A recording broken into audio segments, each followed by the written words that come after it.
Hi everyone, my name's Rachel. A lot of people call me Bloomer, that is my nickname, and all will be revealed as to why I have told you that piece of information. A few bits about me. So I am 31. I am always late to any social occasion. My friends will be able to confirm that fact. And I have always been a little bit of a step behind everybody else when it comes to career progression. So I went to university late bloomer. I decided after college that I wasn't ready to dip straight into further education. So I decided to go and get a job for a couple of years. And finally, when I decided the time was right for me to go to university, I upped sticks and moved. And I went to university to study theatre, television and performance. I was at university for 4 years.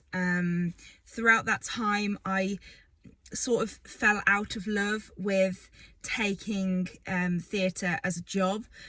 So I really kind of went into a bit of a spiral with regards to what do I do. I think the usual age for leaving university is 21 years old, and at 21 I had no idea what I wanted to do. Absolutely no idea. And I felt like a little bit of a black sheep in that all of my friends and family were urging me to come on, like, what are you going to do next? What are you going to do next? And I never found the opportunity that was right for me. So I job dived a lot. Okay, I'm going to take you on a journey. I left university and moved abroad. I moved abroad and I became an entertainer. And I thought that is what I wanted to do. I was singing, I was entertaining guests, I was with people all the time, spending a lot of time with people. And that is one thing that has been a strain throughout all of this, is that I absolutely love working with people. At that point, when I was 24, when I went to Spain, I didn't really have a specific type of person that I liked to communicate with, but in general it was I just loved being around people. I just loved entertaining people and listening to their stories, and I loved it, absolutely loved it. So I knew that whatever job I went to or ended up in, so to speak, would be something to do with people. Okay, there's the first building block. I did 2 seasons in Spain, then decided that maybe it's time to come back and try and find my feet in the world, if you like. I moved back in with my parents at 26. I wasn't happy. A lot of people around me had moved on with their lives, and again, I was the late bloomer. So I went into lots of different avenues of work, but mainly sales related, because I found that in sales I could give off some of my personality. I could speak to people. I absolutely loved it. And sales was for me. I was dead cert. That was it. I was going to be a salesperson. No problem at all. I hopped from car dealership to car dealership. I hopped from hygiene service to hygiene service. You name it. If you could sell it, I tried to. Okay. I tried network marketing to see if I could get a business off the ground myself. And never in the years that I was doing sales career did I ever feel job satisfaction. Not once. But it all came down to the same thing. Why do you go to work? Why do you love what you do? And it was people. I love being around people. But it quickly became apparent when I started to vocal coach.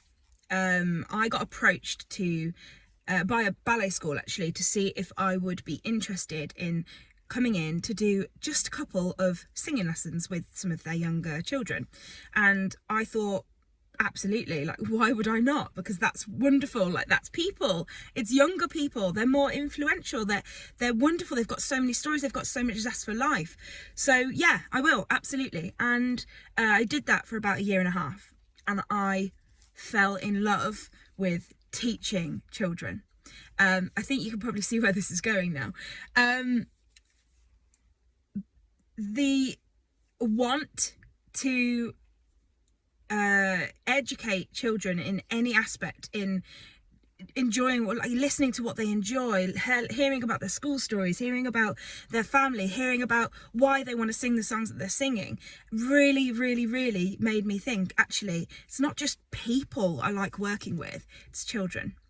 And I started then, the cogs started ticking in my brain, like, how do I approach this?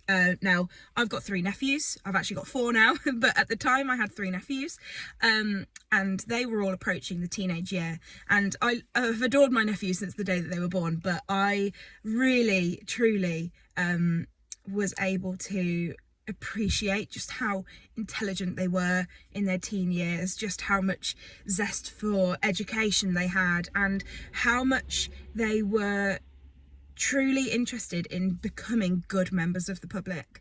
And they were polite and they were kind, and it was such a thrill and a joy to watch them growing up into these just really wonderful adults.